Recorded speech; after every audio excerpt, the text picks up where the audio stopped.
Greetings. So I was looking at this Russian Orthodox Bible, and I thought I'd make a quick video about it, as I suspect that some might find this interesting. So, just jumping right in, this volume is actually just the Old Testament. The New Testament is in a different volume, but the large text at the top says Biblia, and then the text underneath it says Vetchi Zavit, which means Old Testament.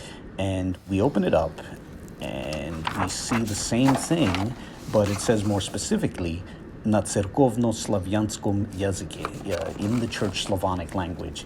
And that's important, as this volume of the Old Testament is a reflection of the translation of the Bible into Slavonic from back in the 9th century. So it's not in Russian, it's in Old Slavonic, and this is the text that's used in the liturgy of the Russian Orthodox Church.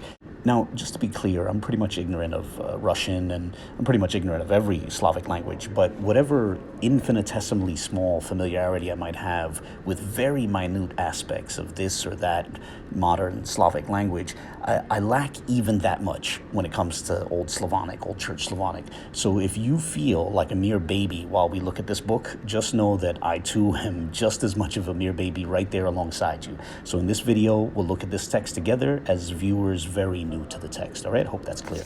And as we turn open the book itself, a bit of an older version of the Cyrillic script appears, one I'm less comfortable with. So I hope those who are more familiar with this script or with Slavonic or Slavic languages in general, I hope any of you forgive my sloppy pronunciations or my outright fumbles of the pronunciation, which might happen in the course of this video.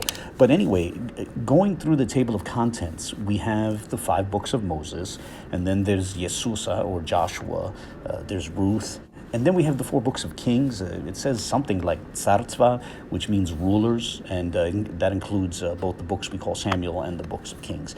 And then we have Tobita or Tobit, Juditha or Judith. Then you have Esther, Yoba or Job. And then the Psalms, Proverbs of Solomon, Ecclesiastes, Song of Songs, Wisdom of Solomon, Wisdom of Yesusa Sirachova, which is to say Sirach, and then many texts you're familiar with, like Isaiah, Jeremiah, Lamentations, Baruch, Ezekiel, Daniel, and so on. And at the end is Abdiah, which is Obadiah. And I'm always interested when Obadiah is rendered like that, as it reflects an old pronunciation of the Hebrew word for servant from, back when that word was pronounced more like the Arabic word for servant or slave, which is abd. And that's also reflected in the Septuagint and the Vulgate. But anyway, turning to the next page, there are the 3 books of Maccabees. So note that 3rd Maccabees is also part of the Russian Orthodox canon. And then we come to the last work, which is the book I mainly wanted to look at in this video, which is Kniga Tretia Esdre, which is the 3rd book of Ezra, which corresponds to 2nd Esdras in the King James Apocrypha. And this really has relevance to my somewhat agnostic stance on the canonicity of this work. It's not part of the canon of my church. For those who don't know, I'm a Roman Catholic, and it also wasn't part of the Septuagint. And so, those 2 facts give me pause. It makes me somewhat keep it at arm's length. However, on the other hand, it was included as part of an appendix to the Clementine Vulgate because Pope Clement VIII apparently had a high regard for this text. And as you see here, it also appears in the Old Slavonic Bible, and that's apparently because it was highly regarded by Saint Cyril and Methodius, or Kirill and Methodius. And it's also part of the Ethiopian Orthodox canon, which I've shown in a previous video titled Notes on Arsareth in Semitic Languages. So collectively, those points make me reluctant to just wave this work off, hence why I take a sort of agnostic position on its canonicity. But anyway, let's jump into the text. I'm going to go mainly to the Arsareth verse, the famous Arsareth verse, which is in the 13th chapter, the 45th verse. But I figure I'd flip through slowly, so we can look at certain portions, certain chapters.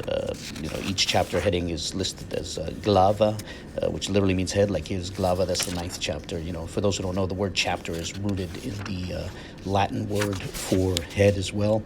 That's the etymology of it. Here we go, glava, that's the 10th chapter, I'm sorry.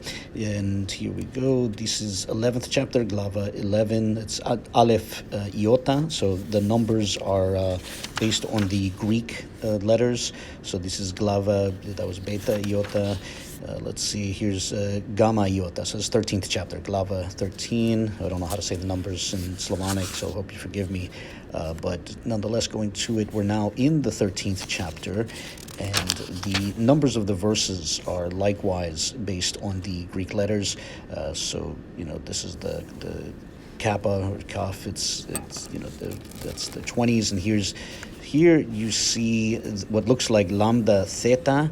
That's for 39, and then underneath it you see what looks like an M or a Greek mu, corresponding to the mem in Hebrew. That's for 40, and so we get to right here, which is the 45th verse.